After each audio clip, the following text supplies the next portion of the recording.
This is 8 News Now, Weekend Edition. Good evening, it's 11 o'clock. I'm Drawhorn. Christina has the night off. A thunderstorm that passed through the area this afternoon left damage in its wake. Several people had to be hospitalized after 2 major crashes this afternoon. NHP has dealt with 54 crashes so far today in the valley. One of them a rollover accident that sent 1 person to the hospital in critical condition. More on that in a few minutes. But first, we want to get to a crash involving a tour bus near Desert Inn and Maryland Parkway. It had that area shut down for hours. Let's bring in 8 News Now reporter Cassandra Garcia. And Cassandra, this tour bus driver made a stunning admission to police today. Back to you, Aaron. Cassandra, thank you for that. A man at UMC tonight after being thrown several hundred feet in a rollover crash near Sloan today. This one happened around 4:45 this afternoon on the 15. The Nevada Highway Patrol says the man was driving without a seatbelt and the car hit the median and rolled. He was ejected into oncoming traffic, landing in the middle of the road. A helicopter rushed him to UMC Trauma. Our fast cam was able to capture that this afternoon. Investigators do believe the weather played a role in this crash. At the time of the wreck, there was a pretty heavy downpour, so odds are that weather was a contributing factor to that, definitely. These roads get very slick when they get wet due to the oils that come out. Trooper Elliott also says the crash was a very survivable one if everyone was wearing their seatbelt.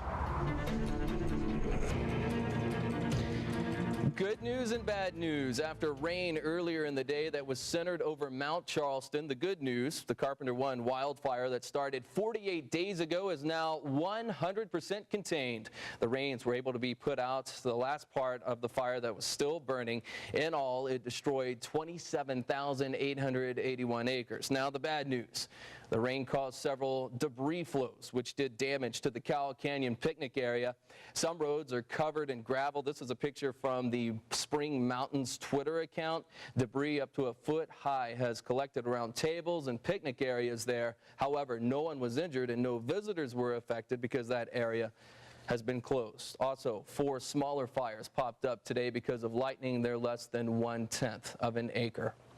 After today's rainy weather, some more moisture is on the way. Darren Miller has been tracking the storms today. He joins us now. Darren? All right, thanks a lot, Aaron. Aaron, back to you for right now. Thank you very much indeed, Darren. That rain today also causing some delays at the airport. At last check, dozens of flights had some sort of delay, both coming in and out of McCarran. Remember, you can check on your flight status by going to 8newsnow.com, putting in the keyword McCarran. One man is dead, another fighting for life tonight, and a suspect in jail after a bizarre crime on the Strip this morning. 2 tourists from California were getting ready to leave with their truck parked up in the valet area at the Flamingo Hotel when a suspect jumped into the driver's seat and drove off. But the 2 men from California then jumped into the bed of their pickup truck. That stolen truck blew through 3 red lights and crashed at an intersection in front of the Rio. The 2 men from California were in the back of the truck during that whole dangerous drive. As a result of this, the truck collides with a victim vehicle that was going to turn northbound onto Valley View. As a result of the collision, both subjects in the back of the bed of the truck were ejected.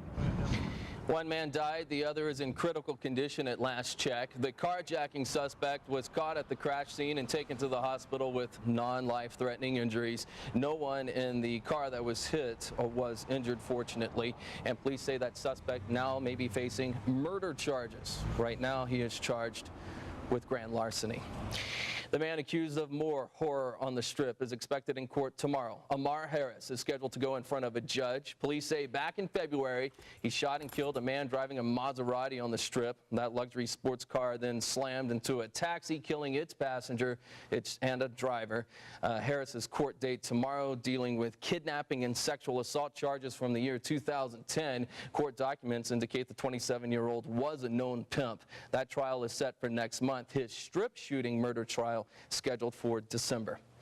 The Clark County coroner has identified the 2 people whose bodies were found in the desert Friday night, and they're saying it was in fact a murder-suicide. The 2 dead have been identified as 25-year-old Angel Omar Cruz and 22-year-old Cynthia Stephanie Cruz. The coroner says she had multiple gunshot wounds and has ruled her death a homicide. He had a gunshot wound to the chest. The coroner has ruled that as a suicide. Earlier that day, Metro's domestic violence detectives were called to investigate a situation between the couple. A Nevada man accused in a bizarre string of murders, the bizarre legal loophole he's using in court, and the punishment he faces. Plus, the mayor of San Diego set to return to office tomorrow, why the city attorney is working to kick him out for good. The trial of the Nevada man accused of killing 4 women in the 1970s and 90s is wrapping up. 79-year-old Joseph Naso is representing himself in court in California and gave his closing arguments Friday. The Reno man called DNA evidence against him inconclusive. His accused victims were all prostitutes, and their first and last names started with the same letter, leading to the deaths being called the alphabet murders. Naso faces the death penalty. Another day of violence in Egypt with dozens more killed today. Nearly 900 people have died since Wednesday. That's when the military started cracking down on supporters of the former president Mohamed Morsi as they demonstrated in Cairo. The U.S. has condemned the violence, and now the question is whether our country should still fund Egypt's military. Egypt gets $1.3 billion in aid a year from the U.S.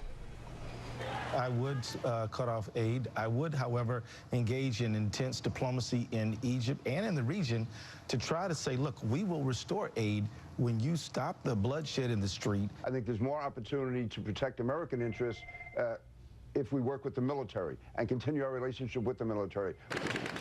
The Egyptian military is calling for presidential and parliamentary elections to be held next year.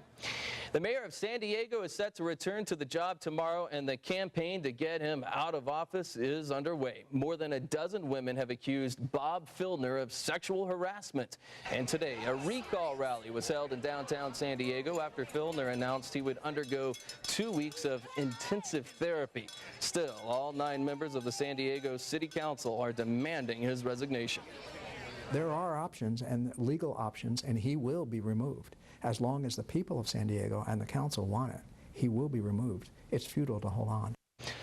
Goldsmith says he's also prepared to seek out a restraining order to keep Filner out of City Hall. He says his very presence creates a hostile working environment for women. Imagine someone knocks on your door at 9 p.m., says they're from the census, and asks to be let inside your house. Sounds like a scam, right?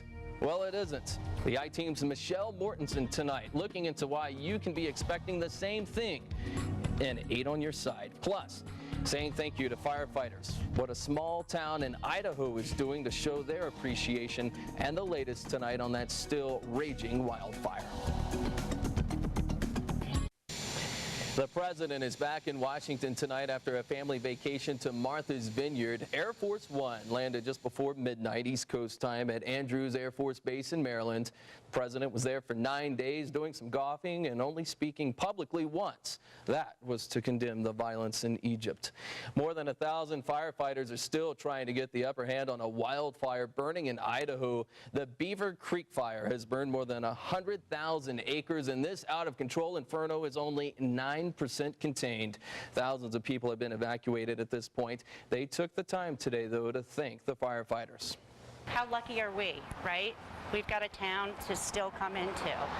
They kept everything far away enough.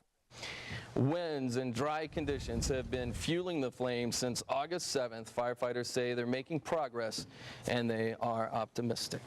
Fires, showers, thunderstorms, a busy day, a busy West Coast really for the past couple months here.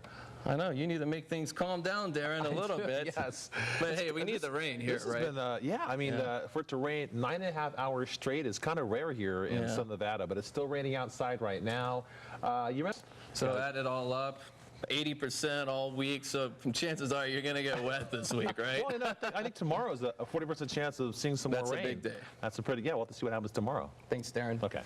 If someone showed up at your front door after dinner time tonight saying they were with the U.S. Census Department, would you believe them?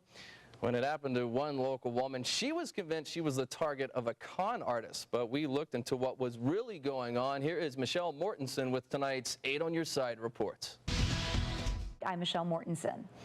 And remember, if you have a problem, 8 is on your side. Michelle is on your side. Give us a call, 650-1907. Judging from their past few seasons, UNLV's football team needs all the help it can get. Coming up as we continue, sports reporter Scott Bemis shows you where on earth the team is now recruiting from and why they say it will help. This is 8 News Now, Weekend Edition. When you think of football recruiting hotbeds, the likes of California, certainly Texas, probably Florida come to mind. Northern Europe? Not so much, but as 8 Sports Now reporter Scott Bemis tells us, the UNLV football team is finding talent from a very unlikely place. Aaron, Finland is a place that scored a touchdown, Aaron. Very good. Thank you, Scott. By the way, they're not the only international rebels. There's also 3 guys from Canada and 2 from American Samoa on the roster. The show must go on, even if the actors are dodging cars and speaking over car alarms. When we come back, the unusual location to take in the sights and sounds of Shakespeare. New York is home to some of the best stage actors in the world, and they all don't work on Broadway. 3 nights a week, every summer for 17 years now, this municipal parking lot on New York's Lower East Side is turned into a stage, all while remaining a parking lot. The only lights are the street lights. This month they're doing Shakespeare's Richard III, his play about a hunchback king. I think if Shakespeare was alive now, he'd be down on that parking lot, and he would be seeing the opportunity of, wow, we can tell a great joke, but there's also an audience that comes that wants to hear the beautiful poetry. The show is over for now, but the actors will be back next year, and so they hope will the audience. May not have comfortable seats, Darren, but hey, I read it is absolutely free, so you can't beat that. Right, exactly. Dedication on those actors, so, you know, be out there. Exactly. Whatever gets tarred over, though, every year, you know. I don't know. It may have to be. 8 News Now this morning starts at 4 a.m. Have a great week. See you guys.